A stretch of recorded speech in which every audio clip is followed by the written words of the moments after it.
quelles sont les méthodes pratiques pour que les musulmans puissent intégrer positivement ces sociétés françaises et cette civilisation occidentale, mis à part la bonne réflexion intelligente? Nous sommes déjà intégrés. Je pense qu'il faut changer le discours politique. L'histoire de l'intégration, nous sommes déjà intégrés, les frères et les sœurs. Il faut qu'on... Aujourd'hui, avant, il y a 30 ans, voire un peu plus, on pouvait comprendre, on pouvait parler d'intégration. Ce sont nos parents qui étaient là, ils viennent du bled, ils ne connaissent pas toutes les règles de la société. Et donc la société française se devait de faire un effort d'intégration. C'est-à-dire comment faire en sorte que ces nouveaux immigrés qui viennent, ils puissent entrer dans les us et coutumes de la société française, être en harmonie avec l'ensemble de ses règles et cultures, etc. Ça, c'était compréhensible. Mais leurs enfants, ils ont grandi ici. Moi, j'ai grandi ici. Je suis né ici. Quelqu'un vient me voir et me dit « intègre-toi ». Moi, toi, intègre-toi. Intègre-toi. Pourquoi tu veux que je m'intègre, moi? Et je me souviens, j'avais eu cette discussion avec un ami à Sciences Po. Bon, après, je l'ai vu dans le rang de l'UMP, donc après, j'ai compris d'où il venait. Bon. Mais rassurez-vous, je ne vais pas donner de pain au chocolat. C'était pas le ramadan, donc je n'ai pas pris en tout cas son pain au chocolat. À la kulli hal, pour répondre à certains politiciens en manque d'imagination et d'innovation politique. Bref. Donc, il me dit, mais tu sais, les gens dans les banlieues, bon, ils en prennent avec la langue française, ils ne comprennent pas bien le français. Wallah.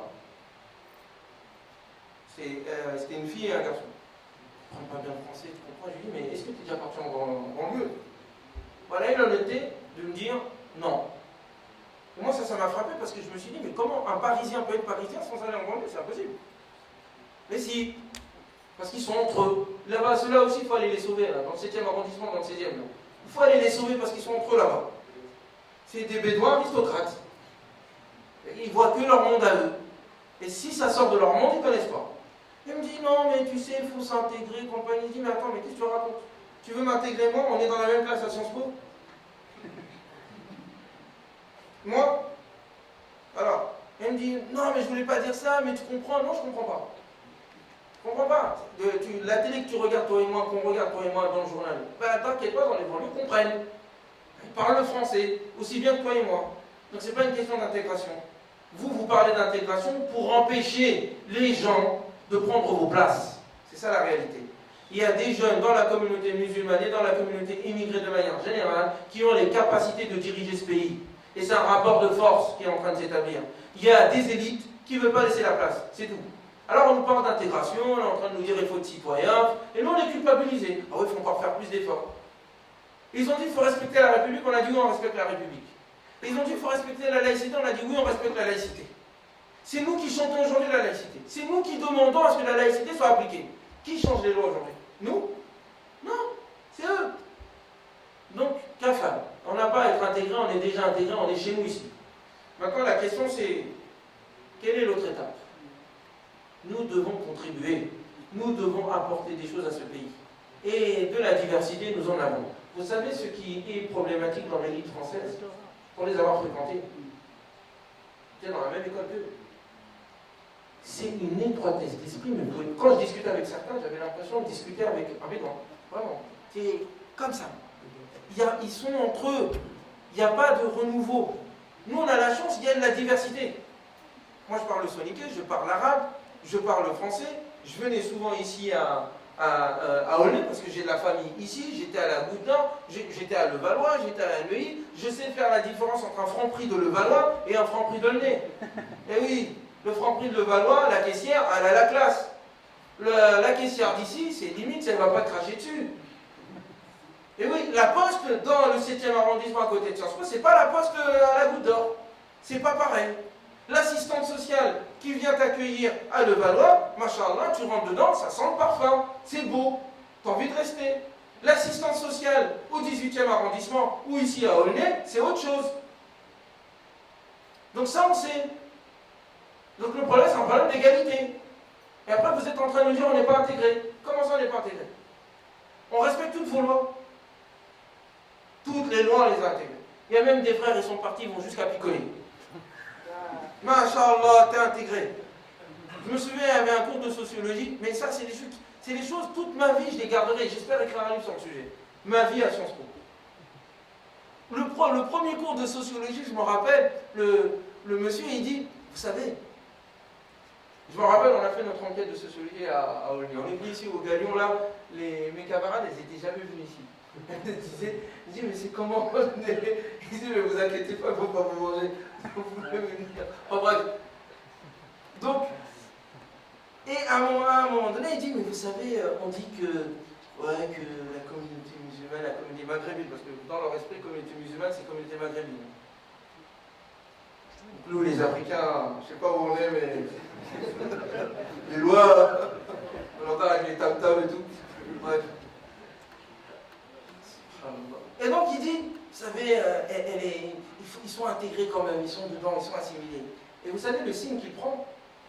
Il dit, parce que les filles maghrébines, on voit de plus en plus, Hachadillah, Akramakumullah, elles ont de plus en plus de relations en dehors du mariage. Alors, quand elles viennent au mariage, elles sont plus vierges. Elles vont en boîte, elles partent. Et moi je le regarde, mais je suis choqué. Hein. Je prends la parole, je dis, mais monsieur, je dis, en fait, ce que vous êtes en train de dire, vous êtes en train de dire que ce que vous entendez par intégration, c'est quelque chose qui va à l'encontre de ce que pensent les musulmans comme bien. Et donc il faut que moi je bois du bourguignon et que je sois sourd pour que vous pensiez que je suis intégré. La classe est bien là, il a compris ce que je disais. C'est pas avec des critères comme ça que vous pouvez penser l'intégration. Et en réalité, je vais vous dire, c'est ça leur critère. Vous vous souvenez de l'affaire la Copé et comment il s'appelle, Hortefeux? Quand à un moment donné, Hortefeux, il parle elle n'est pas comme les autres Arabes là. Celui-ci, j'ai oublié le terme qu'il avait dit. Après, il a dit où il parlait des Auvergnats. Charles, l'Auvergnat. Mais et rappelez-vous, le prophète dit non, il n'est pas comme les autres. Celui-ci, il boit et mange du cochon. C'est pas tout le monde qui pense comme ça, il ne faut pas exagérer. Mais dans nos élites, il y en a beaucoup qui pensent comme ça. Leur intégration, quand ils disent vous n'êtes pas assez intégré, pour eux, quand tu fais la prière, tu n'es pas un vrai Français. Il faut que tu picoles. Il faut que, la jupe elle monte un peu haut, et que non, nous on veut garder notre moralité. Et la France a besoin de cette moralité. Certes, il y a des choses qu'il faut changer chez les musulmans, parce qu'il y a des choses qui ne vont pas, mais il y a des choses bien chez nous. Ce qui construit notre humanité et notre personnalité, d'ailleurs c'était ça qui existait en France. La France des Lumières, c'était pas la France d'aujourd'hui. C'était la France qui avait des valeurs. Quand vous entendez les poèmes de Victor Hugo, quand vous entendez les propos de Lamartine, quand vous entendez les propos de Robespierre, c'était des hommes. On peut ne pas être d'accord avec eux sur le plan philosophique et religieux, mais c'était des hommes. Aujourd'hui, ils sont où ces gens-là? Ils sont plus là. Donc à un moment donné, ils sont morts. Ils n'ont pas été descendants malheureusement. Et donc aujourd'hui, on voudrait que les musulmans, on est un peu là, les derniers à apporter un peu, avec des choses qui font enlever, beaucoup. Mais il y a quand même quelque chose de l'ordre, les valeurs. Il y a des valeurs chez nous, il y a des choses qui se font, qui ne se font pas. Ça c'est important, c'est ça qui maintient une société. La chose que nous on veut offrir à la France, vous voulez nous enlever ça? Vous voulez qu'on soit comme vous? Non, si on est comme vous, il n'y a plus de diversité. S'il n'y a plus de diversité, il n'y a plus d'enrichissement. S'il n'y a plus d'enrichissement, c'est la fin de ce pays. C'est la fin de ce pays. Parce que tout le monde pense pareil, ça pourrit. Voilà.